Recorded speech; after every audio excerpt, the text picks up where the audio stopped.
Peon തലപ്പാ നല്ല നല്ല ഉദ്യോഗസ്ഥരെ മാത്രം കയറ്റി വിടൂ. സാറേ, പൃഥ്വിരാജിനെ പോലെ ഇരിക്കുന്ന പുരുഷൻ വന്നിട്ടുണ്ട്, കടത്തി വിടട്ടെ? പൃഥ്വിരാജിനെ പോലെ ഇരിക്കണവനാ? കയറ്റി വിടാ വൃത്തികെട്ട രാജിനെ.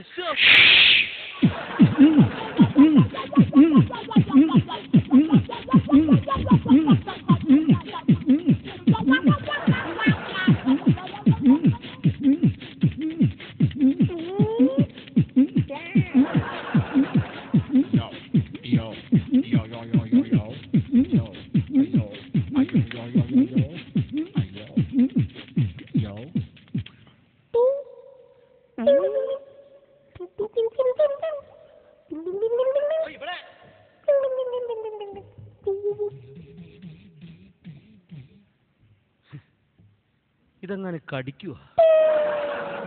എന്തെന്നാണോ മുടി കാണിച്ചു വെച്ചേക്കണത്? സ്ട്രൈറ്റ് ചെയ്തതാ. എന്തെന്ന്? മുടി സ്ട്രൈറ്റ് ചെയ്തതാണ്. ഞാൻ ഓർത്ത് കറണ്ട് അടിച്ചതായിരിക്കുമെന്ന്. എന്ത് കോലവാടോ ഇത്? റെമോ. അയ്യോ, റെമോ.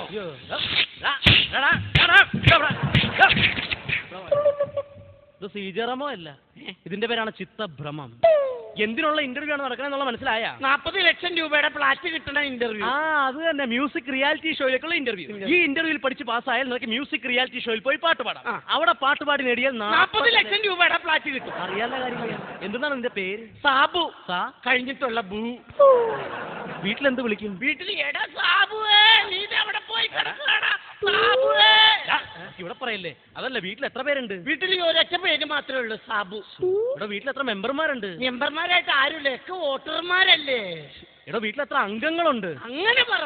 ഒരാളേ ഉള്ളൂ? 1 ഡസൻ. അത് ശരി. അച്ഛൻ എന്താണ് ജോലി? അച്ഛന് റബ്ബർ വികസന കോർപ്പറേഷനിലാണ് ജോലി. റബ്ബർ വികസന കോർപ്പറേഷൻ? ആന്തൊട്ട് കോർപ്പറേഷൻ? അതറിയാൻ പാടില്ലേ? ഇല്ല. ഈ അമ്പലപ്പറമ്പിലും പള്ളിപ്പറമ്പിലും ഒക്കെ റബ്ബർ ഇങ്ങനെ വികസിപ്പിക്കും. എന്നിട്ട് 100 കെട്ടും കൊടുക്കും, 2 രൂപ വാങ്ങും. വീണ്ടും വികസിപ്പിക്കും, 100 കെട്ടും കൊടുക്കും, 2 രൂപ വാങ്ങും. ഇത് തന്നെ പരിപാടി. ബലൂൺ കച്ചവടം. അത് ഞാൻ റബ്ബർ വികസന കോർപ്പറേഷൻ. ഞാൻ സ്റ്റാൻഡേർഡ് ആയിട്ട് വന്നുകൊണ്ടാണ് അങ്ങനെ പറഞ്ഞത്. പിച്ചക്കാരനുണ്ട്. ഹലോ പാപ്പാട്ടി, വെക്കടാ. നിന്നെ പറഞ്ഞല്ല വിളിക്കരുത്. ചാവട്ടിന്റെ എല്ലാം ഓടിച്ചോളൂ. വെക്കടാ. ആരാടോ? അച്ഛനാണെന്നേ. റബ്ബർ വികസന കോർപ്പറേഷൻ. അപ്പൊ തന്നോട് അമ്പലപ്പറമ്പുമായി ബന്ധപ്പെട്ട ചോദ്യം ഞാൻ ചോദിക്കുകയാണ്. നമ്മൾ ഈ സാധാരണ ഉത്സവപ്പറമ്പിൽ കാണപ്പെടുന്ന ഒരു കാഴ്ചയാണ് ആന. ഏത് ഉത്സവപ്പറമ്പിൽ ചെന്നാലും ആനയേക്കാൾ. ഈ ഉത്സവപ്പറമ്പിൽ നിൽക്കുന്ന ആനയുടെ കണ്ണിൽ നിന്നും എന്തുകൊണ്ടാണ് കണ്ണുനീരിങ്ങനെ ഒഴുകുന്നത്? അതറിയാൻ പാടില്ലേ? ഇല്ല. എന്റെ പൊന്നു സാറേ, അമ്പലപ്പറമ്പിൽ എന്തോരം കിളികിളി പോലത്തെ പെൺപിള്ളേരെ വന്ന് നിക്കണേ. അതിന്റെ ഇടയിൽ ആന മാത്രം കറുത്തുരുണ്ട് കരിക്കട്ട പോലത്തെ ഒരു സാധനം. അതോർത്ത് മനപ്രയാസം കൊണ്ട് കരയണതാണ്. ഓക്കെ. അപ്പൊ ആനയുമായി ബന്ധപ്പെട്ട വേറൊരു ചോദ്യം ഞാൻ ചോദിക്കുകയാണ്. നമ്മൾ ഈ സാധാരണ ആനക്കൊക്കെ ഹിന്ദു പേരുകളാണല്ലോ കൂടുതലായിട്ട് ഇടാറ്. മംഗലാംകുന്ന് ഗണപതി, പാമ്പാടി രാജശേഖരൻ, ഗുരുവായൂർ കേശവൻ, ഇങ്ങനെയുള്ള ഹിന്ദു പേരുകളാണ് ഇടാറ്. എന്തുകൊണ്ടാണ് ആനയ്ക്ക് ഒരു ക്രിസ്ത്യൻ പേര് ഇതുവരെ ആരും ഇടാത്തത്? വേണമെങ്കിൽ ഇടാം. ഗുരുവായൂർ മത്തായി, ഗുരുവായൂർ എൽദോസ് എന്നൊക്കെ വേണമെങ്കിൽ ആനേനെ വിളിക്കാം. പക്ഷെ ഏത് പാത്രത്തിൽ കൊണ്ടോ ഇതിനെ മാമോദിസ മുക്കും. പാത്രം വേണ്ടേ? അങ്ങനെ കോട്ടെ മുസ്ലിം പേരിടല്ല. ഗുരുവായൂർ ബഷീർ, ഗുരുവായൂർ കബീറിനൊക്കെ വേണമെങ്കിൽ ആനയ്ക്ക് ഇടാം. പക്ഷെ സാറ് കൊണ്ടുപോവോ? എവിടെ? പൊന്നാനിയില്. എന്തിനു? ചില പേരുകൾ ചില സ്ഥലത്തേക്ക്. അത് മതി, ഹിന്ദി പേര് മതി.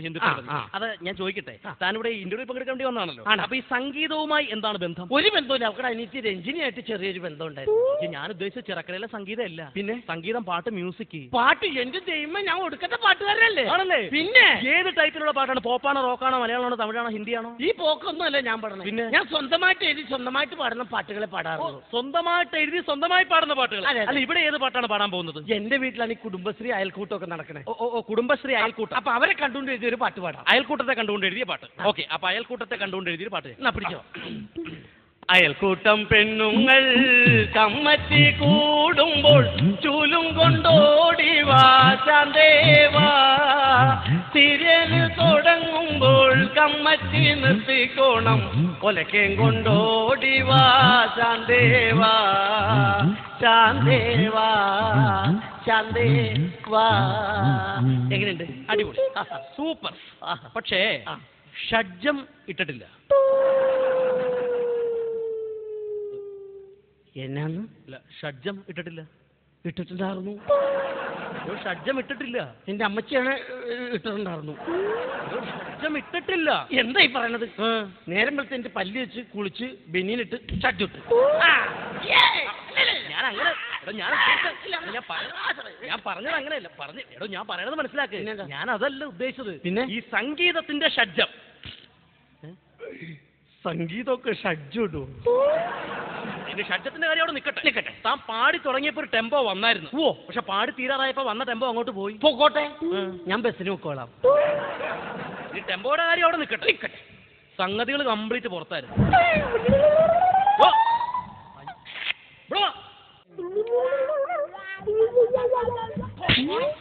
മാന്യനാണെന്ന് വിചാരിച്ചു, എന്നിട്ട് പറഞ്ഞു കേട്ടോ.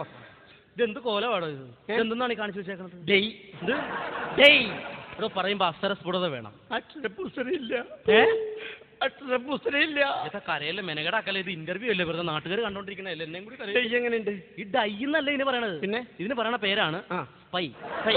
അതാണ് എനിക്കറിയാം. അക്ഷരസ്ഫുടത വേണം കാര്യങ്ങൾ. പുസ്തകമില്ല. ഞാൻ ചോദിക്കട്ടെ, നീ ഇവിടെ ഇന്റർവ്യൂവിൽ പങ്കെടുക്കാൻ വേണ്ടി വന്നതാണ്? അതെനിക്ക് മനസ്സിലായി. ഇന്റർവ്യൂവിൽ പങ്കെടുക്കാൻ വേണ്ടി വന്നതാണല്ലോ എന്നാണ് ഞാൻ ഉദ്ദേശിച്ചത്. അതേന്ന്. അപ്പൊ നിന്നോട് കുറച്ച് ജനറൽ നോളജ് ചോദ്യങ്ങളൊക്കെ ഞാൻ ഇവിടെ ചോദിക്കാം. നമുക്ക് ആ ലോഡ്ജിൽ താമസിക്കാനുള്ള കപ്പാസിറ്റി ഒന്നും ഇല്ലാട്ടോ. ഏത് ലോഡ്ജ്? ജനറൽ ലോഡ്ജിൽ പോണെന്ന് പറഞ്ഞു. ജനറൽ ലോഡ്ജ് അല്ല, ജനറൽ നോളജ്, പൊതുവിജ്ഞാനപരമായ ചോദ്യങ്ങൾ, GK ചോദിക്കാൻ പോണ. അതിനൊക്കെ ഞാൻ ഇവരോടൊരു കാര്യം പറഞ്ഞോട്ടെ. ഓക്കെ. അപ്പോൾ നിങ്ങൾ എൻ്റെ പെർഫോമൻസ് റൗണ്ട് കണ്ടല്ലോ. ഇനി നിങ്ങൾ വിചാരിച്ചാലേ എനിക്ക് മുന്നോട്ട് പോകാൻ പറ്റുള്ളൂ. അപ്പോൾ എൻ്റെ ഫോർമാറ്റ് പറയട്ടെ. WW സ്പേസ് ISRO അച്ഛാ അമ്മേ അയ്യോ ദൈവമേ. ഇവിടെ അല്ല പറയേണ്ടത്. പിന്നെ എവിടെ? മ്യൂസിക് റിയാലിറ്റി ഷോയിൽ പോയി പാട്ട് പാടിയിട്ട് പറയേണ്ട കാര്യമാണ് ഇതൊക്കെ. അവിടെയാണോ? പെങ്ങടെ മോള് പറഞ്ഞു ചെല്ലുമ്പോ തന്നെ ഇത് പറയണമെന്ന് പറഞ്ഞു. ഞാൻ വരുന്ന വഴിക്ക് 3 തട്ടുകട കയറി ആ ചേട്ടന്മാരോടൊക്കെ പറഞ്ഞിട്ടുണ്ട്. നീ നശിപ്പിക്കുമല്ല. അപ്പൊ നമുക്ക് ചോദ്യത്തിലേക്ക് കിടക്കാം. കണ്ട അതൊക്കെ അവിടെ വെക്കേ. ഇത് എന്തിനാണെന്നറിയാമോ? എന്തിനാണത്? തുറക്കാനല്ലേ? സ്വഭാവം മാറിയിട്ടില്ല. ഇന്റർവ്യൂവിന് പറഞ്ഞു വിടുകയും ചെയ്യും. അപ്പൊ നമുക്ക് ചോദ്യത്തിലേക്ക് കിടക്കാം. നമ്മുടെ ഈ ഭൂമിയിലേക്ക് ആദ്യമായിട്ടൊരു കുട്ടി ജനിച്ചു വീഴുമ്പോൾ എന്തുകൊണ്ടാണ് ആദ്യം അമ്മേ എന്ന് വിളിച്ച് കരയുന്നത്? അതിന്റെ അച്ഛനാരാന്ന് അറിയാൻ പാടില്ലാത്തോണ്ട്. ഓക്കെ, വളരെ ശരിയാണ്.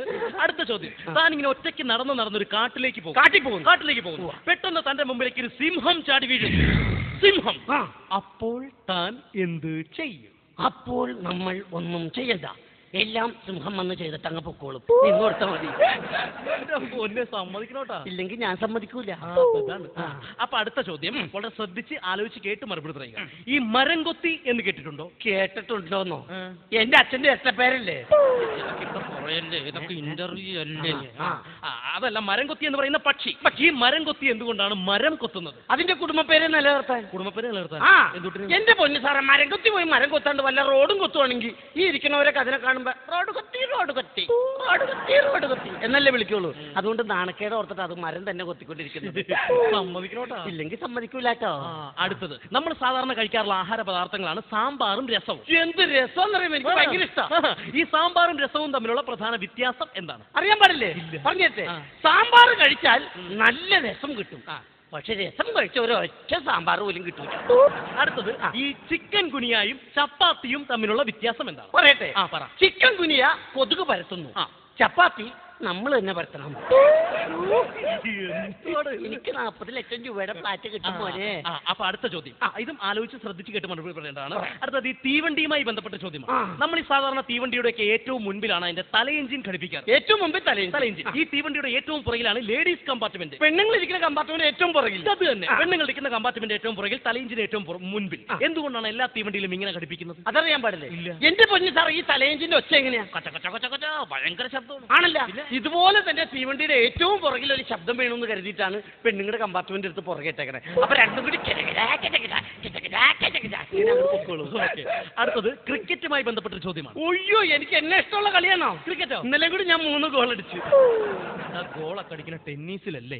അപ്പൊ കബഡിയുടെ കാര്യം അല്ലേ പറയുന്നത്? എന്തെങ്കിലും ആട്ടെ. ക്രിക്കറ്റ്. നമ്മുടെ ഇന്ത്യൻ ക്രിക്കറ്റ് ടീമിലെ ഏറ്റവും വേഗതയേറിയ കളിക്കാരൻ ആരാണ്? സച്ചിൻ ടെണ്ടുൽക്കർ. Correct answer. വളരെ ശരിയാണ്. എങ്ങനെയാണ് ഉത്തരം കിട്ടിയത്? കളിക്കാനായിട്ട് ഗ്രൗണ്ടിൽ പോണേ കാണാം, അപ്പൊ തന്നെ തിരിച്ചു പോനെ കാണാം. ഇത്രയും വേഗത ഞാൻ ഒരാൾക്കും കണ്ടിട്ടില്ല. അടുത്ത സ്പോർട്സുമായി ബന്ധപ്പെട്ട വേറൊരു ചോദ്യം. ഒരിക്കലും ഒരു വേൾഡ് കപ്പിൽ നമ്മുടെ ഫുട്ബോളിൽ വിജയം നേടിയപ്പോൾ അന്നത്തെ ഫുട്ബോൾ താരം മറഡോണ നാക്ക് പഠിച്ചിട്ടൊക്കെ വരണം.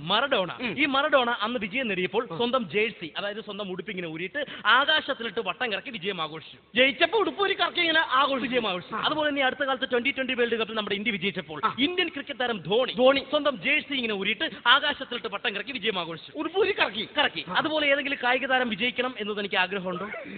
ആഗ്രഹം ഉണ്ടോന്നോ? പറയട്ടെ. എന്റെ ദൈവമേ, ആ വിംബിൾട്ടൺ എന്നാണാവോ സാനിയ മിർസ ഒന്ന് ജയിക്കണത്? കൂടി നിസ്സാരമല്ലല്ലോ. ഇങ്ങോട്ട് വാ. അടുത്തത് PT ഉഷയുമായി ബന്ധപ്പെട്ട ചോദ്യമാണ്. ഈ PT ഉഷ എന്ന കളിക്കാരിക്ക് ഏത് കളിയിലാണ് സ്വർണം കിട്ടിയത്? കബഡി. കുമ്മിയടി. അല്ലടാ, തിരുവാതിര കളി. ഒരു ക്ലൂ അങ്ങോട്ട് തരാം. അതല്ല, ക്ലൂ പറഞ്ഞു തരാം, കേട്ടിട്ട് ഉത്തരം പറയും. ഞാൻ പറയാം. നമ്മൾ കുറച്ച് പേര് ചേർന്ന് ഇങ്ങനെ ചീട്ട് കളിച്ചുകൊണ്ടിരിക്കും. ഈ ചീട്ട് കളിച്ചുകൊണ്ടിരിക്കുന്ന സമയത്ത് അങ്ങോട്ട് കുറെ പോലീസുകാർ വരുന്നു. ഈ പോലീസുകാരെ കാണുമ്പോൾ ചീട്ട് കളിക്കുന്ന നമ്മൾ എന്ത് ചെയ്യും? ഓടും. ഓട്ടം. അപ്പൊ ഏത് കളിയിലാണ് PT ഉഷയ്ക്ക് സ്വർണം കിട്ടിയത്? ചീട്ട് കളി. ഇതാണ് പറയണത്. എടാ, മനസ്സിൽ ഭയഭക്തി ബഹുമാന ചിന്തയൊക്കെ ഉണ്ടെങ്കിൽ ഇങ്ങനെയുള്ള കാര്യങ്ങളൊന്നും പറയാൻ പറ്റത്തില്ല. മനസ്സിലായ? എന്റെ പൊന്നു സാറ് നല്ല ഭയഭക്തി ചിന്ത ബഹുമാനമുള്ള ആള് തന്നെ ഞാൻ. എന്തുകൊണ്ട് ഭയഭക്തി? ഞാൻ ഇങ്ങോട്ട് പോന്നപ്പോ ശബരിമല ശാസ്താവിനെ അയ്യപ്പ സ്വാമിനെ പ്രാർത്ഥിച്ചിട്ട് പോന്ന സന്നിധാനനെ പോലെ. അറിയാമോ? നീ പ്രാർത്ഥിക്കത്തല്ലേ ഉള്ളൂ. എന്റെ ശരണം ഏറ്റു വിളിക്കാൻ പറ്റുമോ? ശരണം വിളിക്കാൻ ഞാൻ അടിപൊളിയാ. എടാ, എന്റെ കേരളക്കരയിൽ ഇന്നേ വരെ ഒറ്റ കുഞ്ഞ് ജനിച്ചിട്ടില്ല എന്റെ ശരണം ഏറ്റു വിളിക്കും. ഞാൻ ശരണം ഏറ്റു വിളിക്കും. അപ്പൊ ഞാൻ ശരണം വിളിക്കും, അത് ഏറ്റു വിളിക്കും. ഓക്കെ. സ്വാമിയേ അയ്യപ്പോ സ്വാമിയേ കെട്ടും കെട്ടി ശബരിമലയ്ക്ക് ആരെ കാണാൻ? സ്വാമിയെ കണ്ടാൽ മോക്ഷം കിട്ടിയാൽ പോക്കും നിർത്തും. എന്തെന്ന്? പോക്കും നിർത്തുന്നു. എന്തിന്? അല്ല, സ്വാമി മോക്ഷം തന്നാ പിന്നെ ബുദ്ധിമുട്ടിക്കാൻ പാടില്ല. ഇതാണ് പറയണത്. നീ ഇവിടെയെങ്കിലും ജനിക്കേണ്ടവനല്ല. പിന്നെ ജനിക്കേണ്ടവനേ അല്ല. ഇത് പറയുമ്പോ എന്താ സാറിനൊരു വിഷമം, ഒരു ബുദ്ധിമുട്ടൊക്കെ? മനസ്സിലായി. എന്റെ വിഷമം മനസ്സിലായി. എടോ, എങ്ങനെ വിഷമിക്കാണ്ടിരിക്കും? എന്റെ കല്യാണം കഴിഞ്ഞിട്ട് 5 കൊല്ലമായി. ഇതുവരെ എനിക്കൊരു കുഞ്ഞിക്കാരി കാണാനുള്ള ഭാഗ്യം ഉണ്ടായിട്ടില്ല. കുട്ടികളില്ല. ഈ കഴിഞ്ഞിടയിൽ എന്റെ ഭാര്യ ഒന്ന് ഗർഭിണിയായി. അവിടെ ഉണ്ടായി പ്രശ്നം. എന്റെ ഭാര്യയുടെ വയറ്റിൽ കിടക്കണ കുട്ടി സ്ഥാനം തെറ്റി കിടക്കണം എന്ന് പറഞ്ഞ് ആകപ്പാട് ടെൻഷനും കഷ്ടപ്പാടും അല്ലേ? അത്രയല്ലേ ഉള്ളൂ. സ്ഥാനം തെറ്റിന്ന് പറഞ്ഞ് ടെൻഷൻ കഷ്ടപ്പാടല്ലേ ഉള്ളൂ. എന്റെ ഇതുപോലത്തെ രണ്ടാമത്തെ കുട്ടി ഉണ്ടായപ്പോ ഇതുപോലെ സ്ഥാനം തെറ്റിപ്പോയെന്ന് പറഞ്ഞിട്ട് എന്ത് ബഹളമായിരുന്നു. എന്ത് ബഹളം? എന്നെ തല്ലി ചമ്മന്തി പോലീസ് സ്റ്റേഷനിൽ കയറ്റി പെണ്ണുമ്പിള്ള വീട്ടുകാർ. ഇതൊക്കെ സംഭവിക്കാന്ന് പറഞ്ഞാൽ സ്വാഭാവികമായിട്ട് സംഭവിക്കുന്നത്. അതെ, അത് തല്ലേണ്ട കാര്യം എന്താണ്? എനിക്ക് അതാ ചോദിക്കേണ്ടത്. എന്നെ എന്തിനു തല്ലി? വെറുതെ സ്ഥാനം തെറ്റി. കുട്ടിയല്ലേ, പ്രസവമല്ലേ, സ്ഥാനമല്ലേ, ചിലപ്പോ തെറ്റും. തല്ലി പോലീസ് സ്റ്റേഷനിൽ കൊണ്ടുപോകുന്ന കേസ് എന്താണ്? സാർ അവനോട് ചോദിക്കണത്. അല്ല, ഞാൻ ചോദിക്കട്ടെ, ഈ കുട്ടി സ്ഥാനം തെറ്റിക്കിടന്ന് പറഞ്ഞില്ല, ഇടത്തോട്ടാണോ വലത്തോട്ടാണോ സ്ഥാനം തെറ്റിക്കിടന്നത്? കുട്ടി ഇടത്തോട്ടും വലത്തോട്ടും അല്ല സ്ഥാനം തെറ്റിയത്. പിന്നെ എന്റെ ഭാര്യയുടെ വയറ്റിൽ കിടക്കേണ്ട കുട്ടി സ്ഥാനം തെറ്റി വേലക്കാരുടെ വയറ്റിൽ കിടന്നു. പോടാ അവിടുന്ന്.